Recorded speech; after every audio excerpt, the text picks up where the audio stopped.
Friends, Radhe Radhe. आप सभी का स्वागत है मेरे चैनल पर। तो आज बात करेंगे गुड़हल के पौधे की। गुड़हल के पौधे पर हम ज़्यादा फूल कैसे पा सकते हैं। गर्मियों का फ्लावरिंग वाला पौधा है और काफ़ी खूबसूरत कलर इसमें आते हैं, बहुत सारे डिज़ाइन भी आते हैं। आप देखिए, ये काफ़ी बड़ा साइज़ है फूल का। देखिए, आप इसकी पत्ती देख सकते हैं और इस पर मैं कलियाँ दिखाती हूँ पौधे पर। ये देखिए, एक ही प्लांट पर आप कली देखिए, 1 2 और ये यहाँ पे बन रही है 3। दूसरी ब्रांच में दिखाऊं आपको, ये कली कल खिल जाएगी। देखिए यहाँ पे और एक ये बनी हुई है और एक इसी के साथ में यहाँ पे बनी हुई है। तो इस तरह से इसकी टिप पर कलियां हैं लेकिन पत्तियां यहाँ पे नहीं हैं। अभी नई ग्रोथ जो है वो धीरे धीरे निकल रही है और फूल आप देख ही रहे हैं, फूल कितना अच्छा ये खिला हुआ है।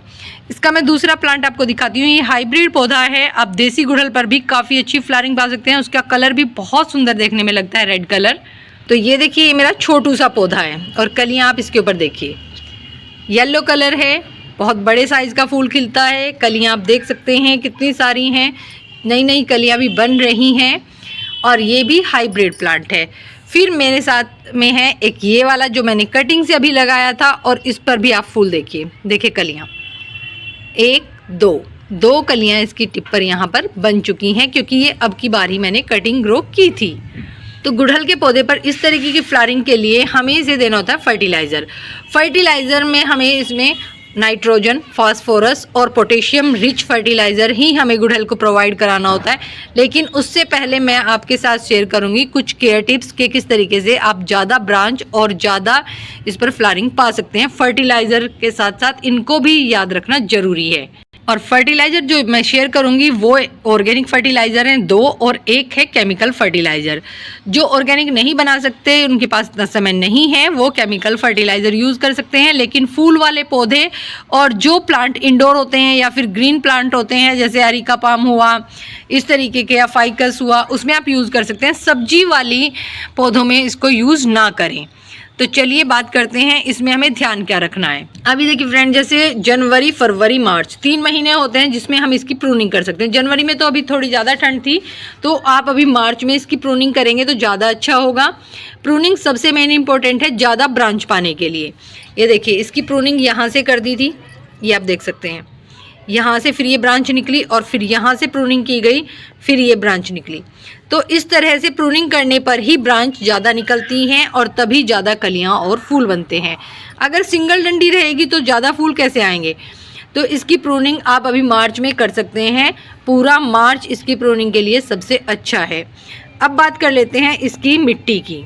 तो मिट्टी हमें कैसे बनानी है। मिट्टी वेल ड्रेन होनी चाहिए और मोएस्ट मिट्टी हो, उस तरीके की मिट्टी आपको रखनी है। मिट्टी में आप 60% गार्डन सॉयल और 20% आप इसमें वर्मी कंपोस्ट, काउडंग कंपोस्ट या जो भी आपके पास में है किचन कंपोस्ट, उसको आप यूज़ कर सकते हैं। तीनों में से कोई भी, ज़रूरी नहीं है कि आपके पास में काउडंग कंपोस्ट हो उसी को आप यूज़ करें।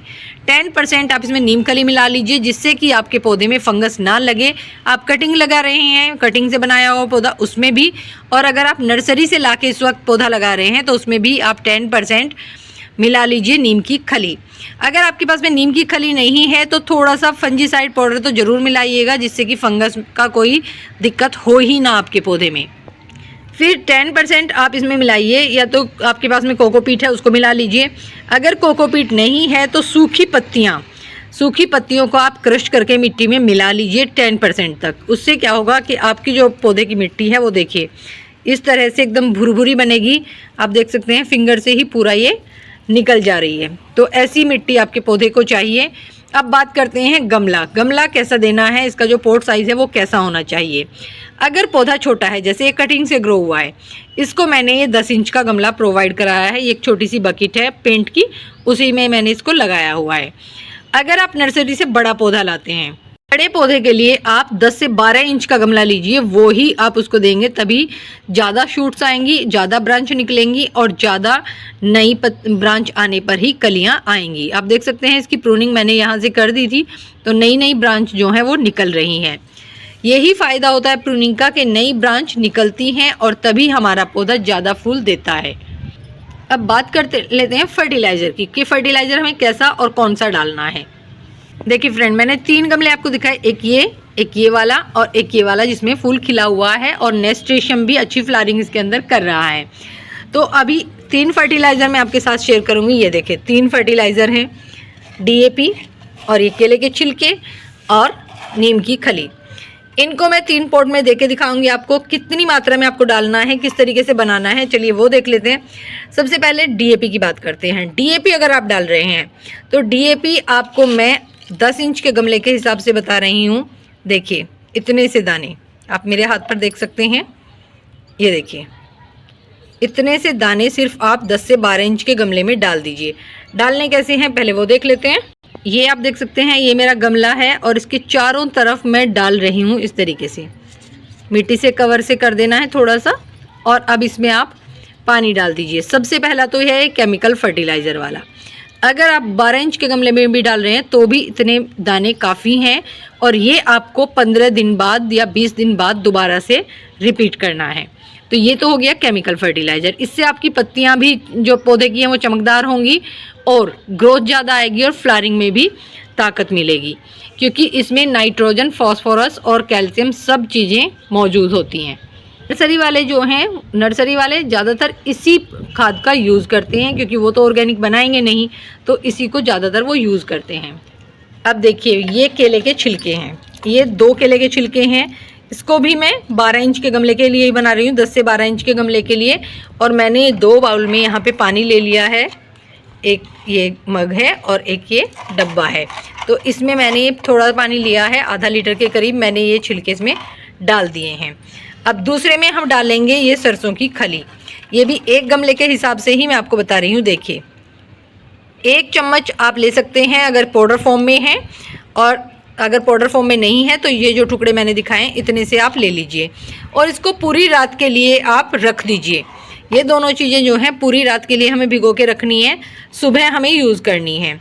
तो सुबह हम इसको दिखाते हैं कैसे आपको इसको यूज़ करना है। तो फ्रेंड्स देखिए ये है नेक्स्ट डे का रिज़ल्ट। ये पूरा इसके अंदर जो है डाइल्यूट हो चुके हैं। ये केले के छिलके भी अपना जो पूरा असर है इसके अंदर छोड़ चुके हैं। तो हम इसे डालना कैसे है, इसमें हमें इतना ही पानी और मिला लेना है, दोनों में, केले के छिलके वाले में भी और सरसों की जो खली का फर्टिलाइज़र बनाया है इसमें भी। तो इन दोनों में हम जितना पानी ये है इसमें इतना ही और मिलाएंगे। तो ये देखिए इसे मैंने पूरा भर लिया है। अब हम इसे डालेंगे अपने गमले में। और मिट्टी आप देखिए अभी जो मिट्टी है वो सूखी हुई है, इसमें हमें ऐसे ही डाल देना है अच्छे से। और कोई भी चीज़ छानने की ज़रूरत हमें नहीं पड़ेगी कि हमें छानना है। बस यही ध्यान रखना है कि मिट्टी जो है वो सूखी हो, ज़्यादा गीली मिट्टी ना हो हमारे प्लांट की। तो इस तरीके से इसको डाल देना है। और ये वाला जो फर्टिलाइज़र है केले के छिलके वाला, ये हम इस छोटे वाले प्लांट में डालेंगे। ये देखिए थोड़ी देर बाद और डाल देंगे। ये गमला भी छोटा है, इसे बड़ा गमला मुझे प्रोवाइड कराना है। तो ये हो गए फर्टिलाइज़र हमारे। तो फ्रेंड हमने ये तीनों फर्टिलाइज़र जो हैं अपने डाल दिए हैं पौधे में। और अब आप देख सकते हैं कि इन तीनों को मैंने यहाँ पे रखा हुआ है, जहाँ पे सुबह की 2-3 घंटे की धूप तो इन्हें मिल ही जाती है। लेकिन आप इन पे अगर ज़्यादा फूल चाहते हैं तो पूरे दिन की धूप में आप इनको रखिए। गुड़हल पे जो है धूप में ही फूल खिलते हैं।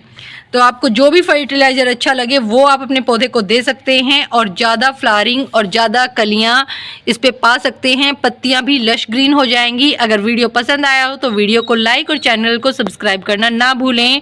राधे राधे।